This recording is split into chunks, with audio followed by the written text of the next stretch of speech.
So hello everyone, this is Deepak from Dehradun only. Okay, I have more than 11 years of experience in teaching.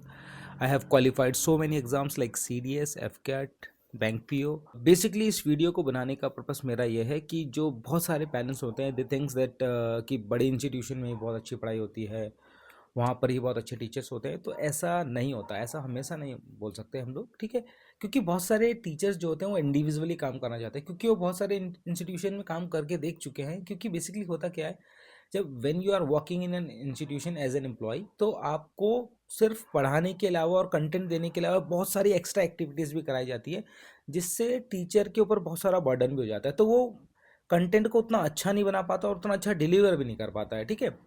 तो बहुत सारे teachers जैसे कि मैं भी हूँ अभी, और बहुत सारे टीचर्स हैं जो इंडिविजुअली काम कर रहे हैं। मैंने बहुत सारे बड़े इंस्टीट्यूशन में काम किया, उसमें से एक फिज़िक्स वाला भी है जिसमें मैं काम कर चुका हूँ, ठीक है। और भी बहुत सारे इंस्टीट्यूशन हैं जिसमें मैं पहले पढ़ा चुका हूँ।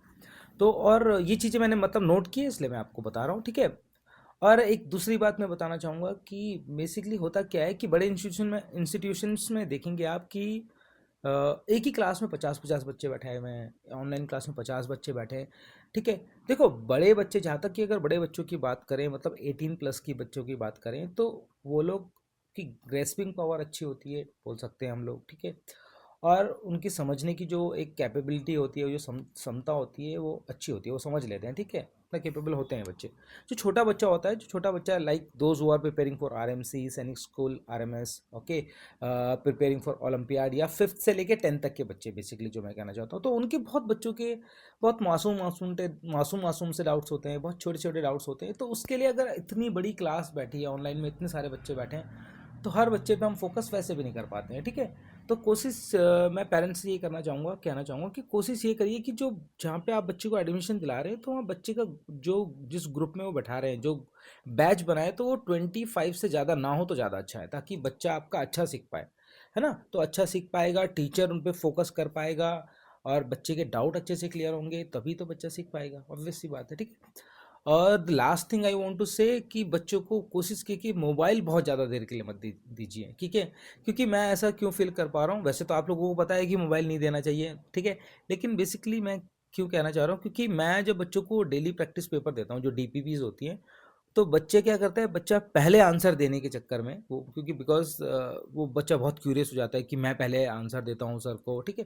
तो उसमें बच्चा क्या करता है कि एआई का यूज़ करके चैट जीपीटी में डाल दिया या किसी और एआई में डाल के वो सॉल्यूशन दे देता है। लेकिन बच्चे को ये नहीं पता कि एआई से भी कुछ कुछ क्वेश्चंस गलत, एआई भी क्योंकि क्या करता है, कितनी बार कुछ क्वेश्चंस को गलत दे देता है, ठीक है, गलत सॉल्यूशन देता है। तो उससे हमें पता चल जाता है कि हाँ, ये गलत किया है बच्चे ने। तो ये एआई के मतलब कुछ पैटर्न्स होते हैं जो धीरे धीरे प्रैक्टिस, अगर एआई में आप सॉल्व कराते हैं एआई से, तो कुछ पैटर्न्स होते हैं जो पता चल जाएंगे आपको कि एआई इस तरीके से सॉल्व करता है। तो वो हमें भी पता चल जाता है कि हाँ, बच्चे ने एआई से किया है, ठीक है। तो बहुत सारे ये चीज़ें करता है। और इससे क्या होता है कि अगर बच्चा एआई से सॉल्व कर रहा है, ठीक है, देखो अभी तो चीज़ें हम पकड़ ले रहे हैं, तो एआई एडवांस होता जा रहा है। आने वाले टाइम में क्या होगा, आने वाले टाइम में हम नहीं बता पाएंगे किसने एआई से किया है। इससे होता क्या है, बच्चे की जो ग्रोथ होती है ना, मेंटल ग्रोथ जो होती है, वो वैसे ही रुक जाती है, ठीक है। क्योंकि बच्चा मेंटली उसमें दिमाग तो लगा नहीं रहा है, वो तो एआई के थ्रू सॉल्व करके दे दे रहा है, ठीक है। तो कोशिश करिए कि बच्चे को जब आप मोबाइल दे रहे हैं, तो ठीक है, मोबाइल कोशिश करिए कि 2 से 3 घंटे या 1 से 2 घंटे के लिए दिया जाए, उससे ज़्यादा ना दे। और ये भी ट्रैक करना है कि वो मोबाइल जब सर ने जो क्वेश्चंस दिए हैं या कुछ भी होमवर्क दिया है, क्या वो एआई के थ्रू सॉल्व करके तो नहीं दे रहा है, ठीक है। सो बस यही मुझे आज कहना था, ठीक है, आज की वीडियो में। So thank you guys. और अगर आपको ये जो भी मैंने आपको बोला, ये इन्फॉर्मेशन आपको अच्छी लगती है, तो प्लीज़ एक लाइक ज़रूर कीजिएगा,